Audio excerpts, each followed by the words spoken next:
काय सांगा आज या ठिकाणी एसआरचे होते काही घरं खाली करण्यात येतात, एकंदरीत भीतीचं वातावरण या ठिकाणी पसरलेलं, काय घटना घडली?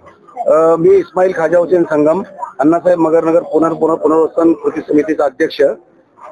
मागच्या वेळा याच्यामध्ये मी सांगितलं होतं की याच्यावरती प्रकरणावरती एसआरएच्या वरती तुमच्या बांद्रा कोर्टाने स्टे दिलेला आहे. स्टे देखील असताना देखील काही लोक त्याच्या बिल्डरचं असं मत आहे की जबरदस्तीने काही लोकांच्या किंवा मानसिक परिस्थिती बरोबर नसताना काही लोकांकडे ताबेपत्री लिहून घेतलेले आहेत. परंतु ते आम्ही त्याच्यावर इतरांवरती सर्वसकट कारवाई न करता ज्यांनी ताबेपत्री लिहून दिले त्याच्यावरती आम्ही कारवाई करणार असं त्यांचं मत आहे.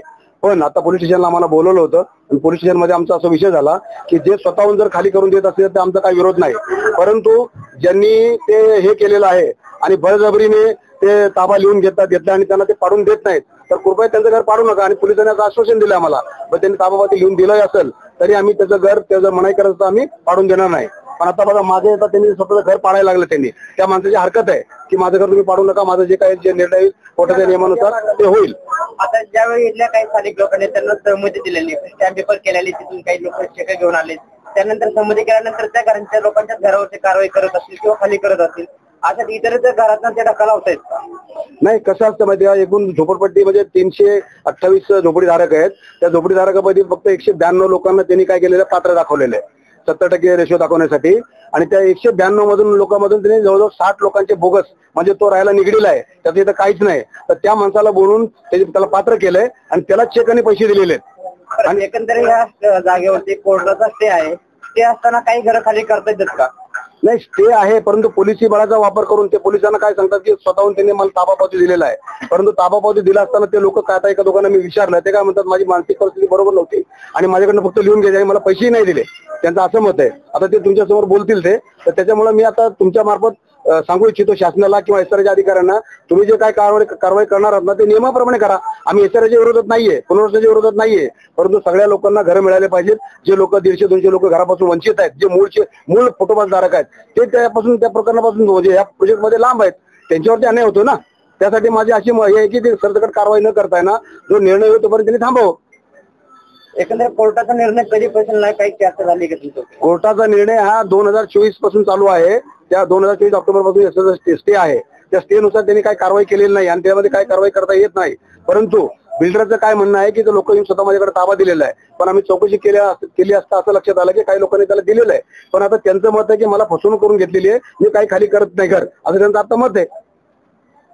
मग ह्याने का बळजबरी करताय? ज्या लोकांचा विरोध आहे आता पूर्वी ज्या लोकांच्या फसवणूक करून सहमती घेतली, पण त्या लोकांनी काही लेखी तक्रार अर्ज एसआरए अधिकारी किंवा संबंधित विभागाला दिली का की बाबा आमची फसवणूक झालेली आहे, आमचा त्याला विरोध आहे म्हणून? नाही, आता जस्ट काही न सांगता डायरेक्ट जेसीबी गुंड आणि पोलीस ते सगळे घेऊन आले ते, त्याच्यामुळे त्याच्यावरती आता काही झाले नाही. आता आजच्या ती कारवाई करून आम्ही उद्या किंवा परवा ती सबमिट करू. ऑलरेडी आम्ही एसआरएच्या पुण्याच्या ऑफिसमध्ये आम्ही ते दाखल केलेलं आहे की असं लोकांना नसताना सुद्धा बळजबरीने त्यांनी ते घेतलेलं आहे म्हणून, तर त्याला आम्ही ते करून टाकू. सकाळी ते 8 वाजता आलेत गुंडे आणि जेसीपी वगैरे घेऊन आले, डायरेक्ट तोडायचं वगैरे निर्णय घेतलाय. मग आम्हाला काहीतरी पाहिजे, आम्ही पोलीस स्टेशनला वगैरे जाऊन सगळे लेडीज बोलणार आहे. ते जे तोडतात ते चुकीचं आहे. अर्धे लोक चाव्या घेतल्यात, अर्धे नाही, ते काही खोटे आतल्यात. आम्हाला हे पाहिजे नाहीये, जे होईल ते होईल पोलीस स्टेशन कडनं. आम्हाला पोलीस स्टेशन कडनं निर्णय पाहिजे. ज्या लोकांनी सहमती दिली त्यांचेच घर काढतोय असं बिल्डर म्हणतोय, एकंदर काय प्रकार आहे? नाही ना, पण हे सगळं खोटं आहे ना, हे थोडी काय खरं आहे. आम्हाला थोडी कधी दिसलंच नाही ते इथं आलेलं, हे सगळं खोटं आहे. कधी आहे की नाही, एक दिवस पण आले नाही, ते सगळं खोटं आहे. मग कसं आम्ही तोंडच नाही भेटले, जे करतात ते आतल्यात आम्हाला नाही माहिती. आम्हाला आम्ही पोलीस स्टेशन कडनं जे होईल ते चांगलं व्हायला पाहिजे, आम्हाला हेच पाहिजे.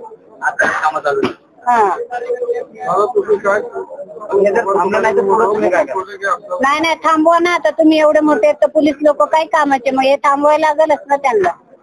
जे पण होईल ते चांगल्यासाठीच होईल, ते थांबवायला लागल. गरीब नाही न्याय झाल्यावर थोडी चालते, असं थांबवायलाच पाहिजे ना. येऊन त्यांनी काय तर निर्णय घ्यायलाच पाहिजे. असं प्रमुख मागणी काय राहणार? प्रमुख मागणी काय असतात? नाही, हे जे होते ते सगळं चुकीचं होते. आम्हाला हे नाही पाहिजे. जे सगळे लोकांना घर व्यवस्थित भेटलं पाहिजे, आम्हाला व्यवस्थित घर वगैरे पाहिजे, ते लिहून वगैरे पाहिजे. हे सगळं फोकस आहे, आम्हाला हे पाहिजे नाहीये. ते येऊन कधी लिहलेलं नाहीये, आम्ही इथून जाणार नाहीये. आम्हाला काय नाही, आज काय चाललं आम्हाला काय माहिती नाहीये.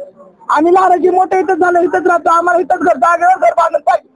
आणि बुलडोजर आलं तर आम्ही साईडला होणार नाही, आमच्या अंगावून जाऊ द्या, आम्ही जागा सोडणार नाही. आणि नोटीस लावलेली नाही. इस्माईल भाई जे बोलतील आम्हाला कोर्टामध्ये स्टे दिलेला आहे, कोर्टाने स्टे दिलेला आहे, कोर्टाचा स्टे असताना देखील इथं कारवाई होती. मग आता ते पोलिस काय करतात, ते काहीच करत नाही ना, ते करायला पाहिजे ना. हे कसे काय आले, हे कसे काय आले, डायरेक्ट बुलडोजर पोलिसांकडून कसे काय आले, यांनी तर केलेलं आहे सगळं. आणि आतल्या आम्हाला काही सुद्धा माहिती नाहीये, आमच्यापर्यंत काही पोहोच झालेलं नाहीये, नोटीस लावलेली नाहीये. आम्ही हे घर सोडू पण देणार नाही आणि ते येऊ बी देणार. ते येतात त्यांना आम्ही दोन हात करायला सहमत आहे. ते कोणी पण येऊ द्या. आता आम्हाला जागेवर घर बांधून पाहिजे. आम्ही काही लेखी दिलेले नाही, आम्ही काही चेक घेतले नाही, आम्ही काही चाव्या घेतलेल्या नाहीये. एवढंच म्हणणं आहे माझं. ज्यांनी पण चाव्या घेतल्या ते सगळं चुकीचं आहे. त्यांनी परत द्यायला पाहिजे चाव्या.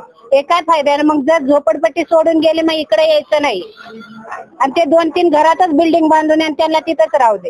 ते बाकीच्या आमच्या तोडण्याचं कोणाचं परमिशन आहे बी नाहीये आणि नाही पाहिजे बी नाही आम्हाला. तेच होईल. आणि आम्हाला यांच्यावर भरोसा, आम्ही एवढं लहानाचं मोठं ह्यांना बघतोय, बाकीच्यांचा आम्हाला भरोसा नाहीये. त्यांच्या मागे आम्ही बाकीच्यांचा भरोसा नाहीये. आणि जे पण होतंय ते आम्हाला आम्ही इथून हटणार नाहीये. बुलडोजर येऊ द्या, गुंडा येऊ द्या, पोलिस येऊ द्या, आमच्या जागेवर आम्हाला घर बांधून पाहिजे. घर करायला अचानक लोक आले. तुमचं नाव सांगा, किती वर्षापासून या ठिकाणी माझं नाव आम्ही नुरहन बोलला नाही. मी तर 25 वर्षापासून राहतो इथं आणि आपलं दुकान आहे, घर पण माझं स्वतःच. आमचे लोक आज आले, मी नव्हतं ना, नसताना घरी काय येतं, नसताना ते आले आणि म्हटलं की जे भाडे राहतात ना त्याला सांगितलं की चावी खाली करा. मला परमिशन माझी घ्यायची ना, मालक कोण आहे, माझी घ्यायची. मी चावी त्यांच्याकडे घेतलेलं नाही, काय लिखी काय दिलेलं नाही. तरी पण नाही का त्यांचे लोक गुंड जरी येऊन नाही करतात न सांगतात, दमदाटी करतात, चुकीचं आहे. त्यांच्यावर काय कारवाई व्हायला पाहिजे, बस आमचं म्हणणं असं आहे. तुम्ही तिथे जाऊन चेक आणलाय का? नाही ना, चेक बी काय आणलं नाही, मी चावी नाही आणली, काहीच नाही. आमचं काय बोललंच नाही तर कसं बोललं पाहिजे ना. सांगितलेलंच नाही काय. माझं म्हणणं एवढं आहे की जे लोक त्यांच्यावर कारवाई करायला पाहिजे, बस. सरकारी माणूस आला पाहिजे. माझं नाव रमजान लाडले चौधरी. मी इथं गेल्या 35 वर्षापासून राहतोय. आणि आज काय घडले या ठिकाणी? आज सकाळी या ठिकाणी म्हणे बुलडोजर आल्यात, पोलीस आल्यात आणि घरं खाली करत आणि ज्यांनी चावी घेतल्यात आणि ज्यांना जे हे पैसे घेतल्यात, चेक घेतल्यात, त्यांना असं काही झालेलं नाही. काही लोकांनी घेतलं असेल पण त्यांनी ते आपल्या स्वतःसाठी घेतलेलं आहे. समजा वस्तीसाठी जे आमचे इस्माईल भाई जे करतात ते बरोबर करतात. आणि समजांनी सरकारी माणूस किंवा नगरपालिकेचा माणूस इथं येऊन असं समजांना बसून किंवा काय असं घेतलेलं नाही. हे यांच्या परस्पर जे कामं चालल्यात, जसं आमच्या ताईंनी सांगितलं, त्याचं दुसऱ्या ताईंनी सांगितलं, ते त्यांचं परस्पर कामं होतात. बाहेरच्या बाहेर ज्यांनी म्हणजे टेबला खालून समजी गोष्ट चाललेली आहे. आम्हाला उघडकीस जे काय असेल ते दाखवा, ते आम्हाला समजांना दाखवा बाबा हे चाललेलं आहे आणि असं होतंय. तर त्यावेळी नंतर आम्ही काय करू. इस्माईल भाई होते म्हणून आमच्याकडे कधी कुणाचं तक्रार नाही आले, कधी कुणाचे भांडणं नाही आले.